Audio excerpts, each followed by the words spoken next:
Good afternoon, my name's Sandy and I'm the Learning and Technologies Coordinator here at Queensland Computers. I'm excited to take you through a few of the inclusive accessibility features that may be found on your iPads today.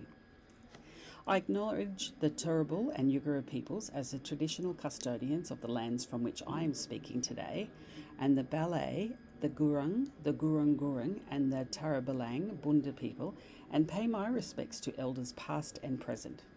This country has always been a place of teaching, learning, and knowledge sharing, and that continues today.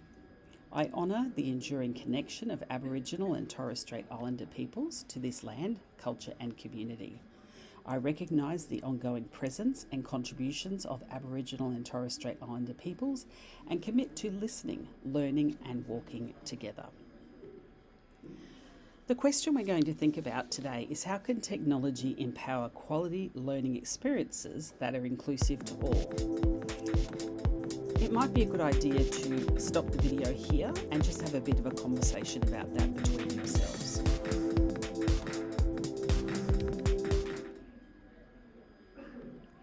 Okay. With the commitment to inclusivity in mind, let's talk more about the role Apple technology can play in education in helping you make learning more inclusive, both for yourselves as educators and your students. Many of you already have access to Apple technologies, which have a wide variety of built-in tools and resources. If we think about inclusive education, it's really a great idea to think about it through three pillars. The inclusive tools, which provide equitable access to content and remove barriers to learning for all students. Personalisation that provides multiple diverse pathways to achieve tasks. And lastly, we can strive to give students voice and choice, empowering them to demonstrate their learning in a variety of ways. One example from each of these pillars is the inclusive tool Speak Selection and Spoken Content. If we think about personalisation, we're going to have a quick look at Safari Reader. And with Voice and Choice, I'm going to take you through a very quick fun activity that you can do with Keynote animation. And we're going to create a short and a quick fun GIF activity. So as I said, we're going to focus on a couple of the inclusive tools that have been part of the Apple iPad suite for some time. And with each new release of the iPad operating system, the next being iOS 26, which will come out later this year, probably in term 4, there will be new accessibility features included in there.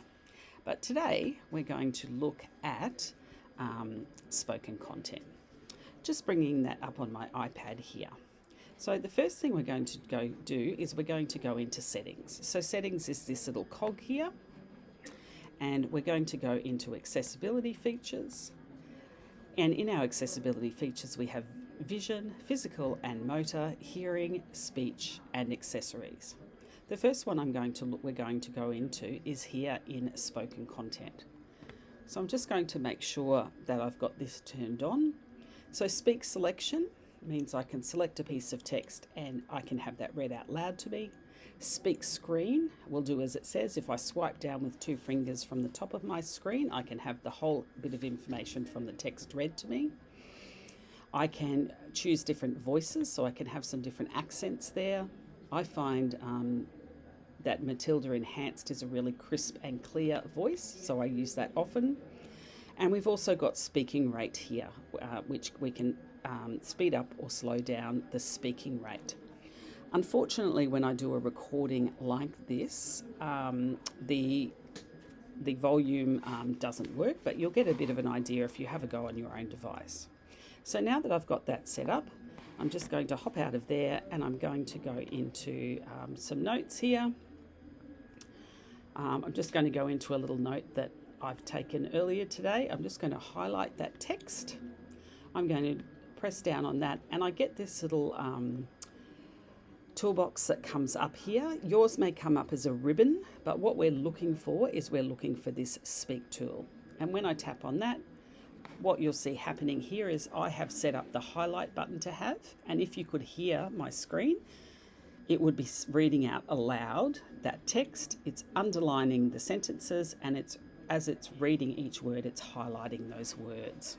So what that does for all of our students is it evens the playing field, so students don't need to feel uncomfortable about being able to access the curriculum. They don't need to feel different to everybody else. They can very easily, if we teach this to everybody, they can easily go and do that activity themselves. Okay, let's hop out of that now, and let's go into that personalisation. So we're going to have a look at personalisation, and to do that we're going to go into Safari, and oops, I can see that I didn't clean this up from the last time I used it. So I'm just going to go in here and go done, delete that PDF. That'll teach me not being organised enough. Just going to go backwards. Here's my, I've just gone to this website here. It's a fairly clean and easy website here. Up the top here, we've got what we call our reader view. If I tap on that, and you do need to be connected to the internet, but we can tap on that again. Oops. And it is being a little bit difficult here. But I've got the option, if I go show reader, it's going to strip away all of the messy things and turn it into a PDF document. If I tap on there again, this is where I can personalize. So I can make my font smaller, or I can make my text larger just by tapping on here. I can, oh, not that one, this one here. If I tap on that black one at the top here, I can change my background color. So if I'm a student who prefers, who finds it easier to read text off a black background, I can tap up here individually and make that change, or I can read it off a white background, whatever is going to be easier for me as a student to read.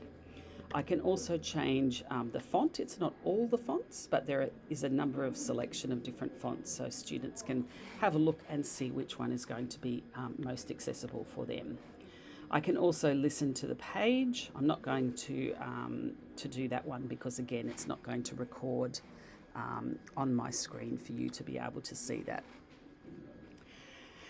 If I go out of Reader now, before I do that, whilst I'm in Reader View, I can also go up to my share sheet, and then I can go to markup, and I can create a PDF of this document. And what that does is it brings up my pencil toolbox, and I can then go through and use some of my pencil tools to be able to annotate over the top of this document here. What I can then do then is I can share it either with my students, or I can save it to a file and keep it for later on. Really good for perhaps if you're doing an I do, we do, you do, so you might start doing this as a whole class and then share the document for students to continue off with at a later time. So I'm just going to delete that now.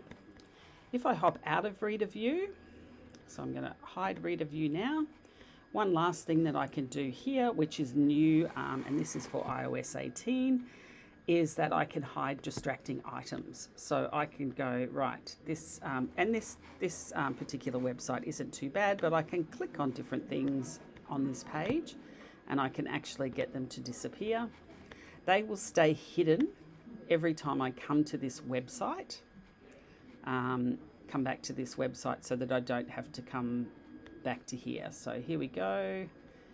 Can have a look back down here and make sure that it's just got the things that I need.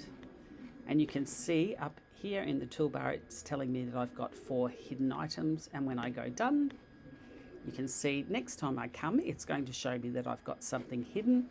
If I want to bring them back, it's just a matter of tapping on there and tapping on show hidden items, and then they will all appear back. Okay. So that was a little bit of our personalisation. So If we then go into our voice and choice, there's a whole range of different things that we can be providing for our students to give them a little bit of different ways to show us what they know and understand about the learning that they have done. The activity that I'm going to take you through today is in Keynote. So I'm just going to swipe up. Keynote app is, can't find it here. So I'm just going to have my finger and I'm going to start about an eighth of the way down my screen. Not going to press too hard. I'm going to type in K for Keynote. It's the one here. Some people think it looks like a lampshade. It's actually a lectern. If I tap on here, just going to go back to my home page. And you can see I've created a couple here. I'm going to choose a theme. With students, the first time I do this, and probably for the first few times, I don't give them a choice about what theme they're going to use. I always say basic white. Otherwise, they can spend the whole lesson choosing what theme they're going to do. Again, if I start above the box and I press my finger to the screen and I swipe down, I can collect all those boxes and delete them. Otherwise, it's just a matter of tapping on each of those boxes and deleting them. Coming up to where it says Presentation 6, very good habit to get into, which I'm not very good at, is giving it a name. Animated GIF for teachers. And give that a return. It's given it a nice name now. Now, GIFs are traditionally in a square shape, so we're going to change the shape of our slide. So again, we're going to click on that little arrow.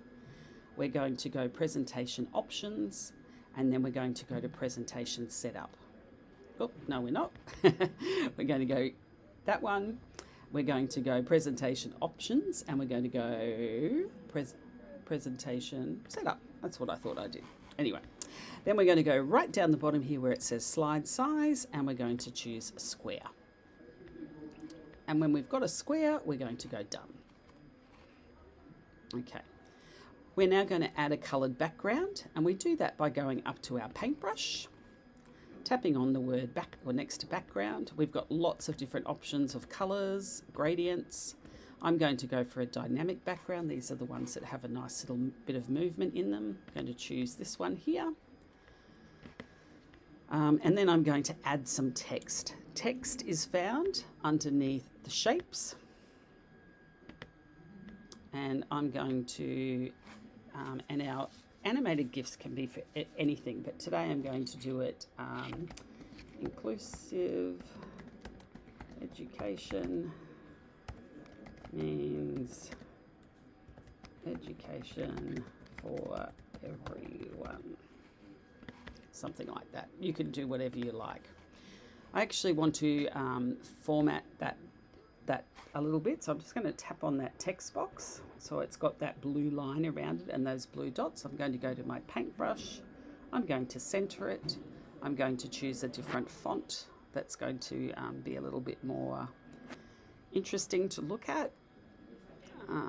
I usually like to use my markers. There they are, marker felt. Also going to go through, sorry, I have to select that again and change the font size, so making it quite larger. I can also just double tap on there and type in what I want my font size to be. I might have to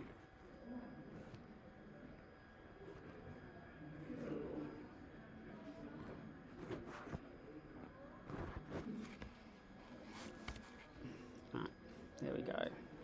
Something like that. So I've got inclusive education means education for everyone. Now I'm just going to add an image in here. So I'm going to go to my three little dots at the top here, and I'm going to go split view. I'm going to open up Safari, and I'm also going to, hopefully the internet's going to work here. I'm going to go cartoon students. Here's something I found earlier today. Just going to grab one of these images. I'm going to long press and drag it across to my page. Drop it in there, make it a little bit larger.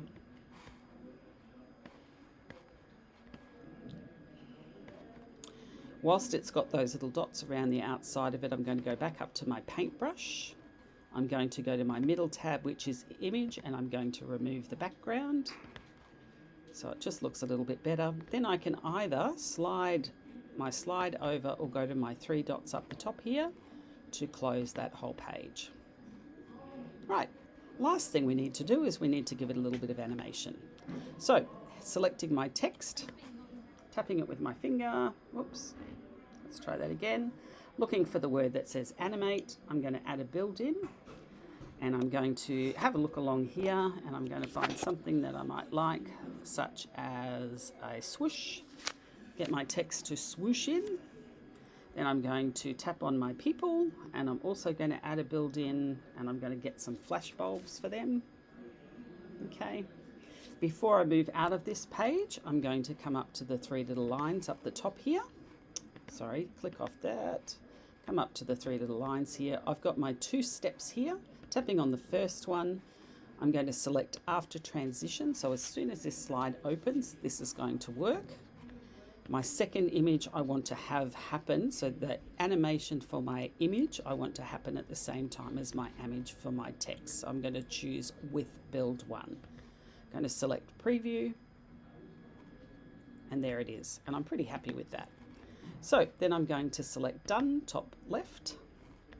Have a little play, make sure it looks good. Perfect. Okay, oh, didn't mean to go quite out that far. Right. Last thing we need to do is we're going to export it. So we're going to tap on that little arrow again, and we are going to export as an animated GIF. Just going to export and share. And straight away we can go to save to images. And what that will have done is down in my photos, I will now have my new animated GIF that's there, and with being an animated GIF, it's going to play over and over again. I've got the option to share it in a number of ways. I can airdrop it to people. I could send it, add it to a document. I could email.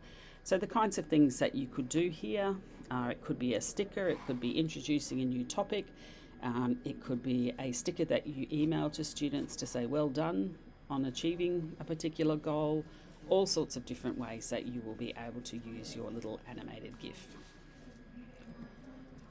So I'd like to say thank you for learning. I hope that you managed to get something out of this activity this afternoon. And I look forward to seeing you in, well, not live, but virtually live in a couple of weeks' time.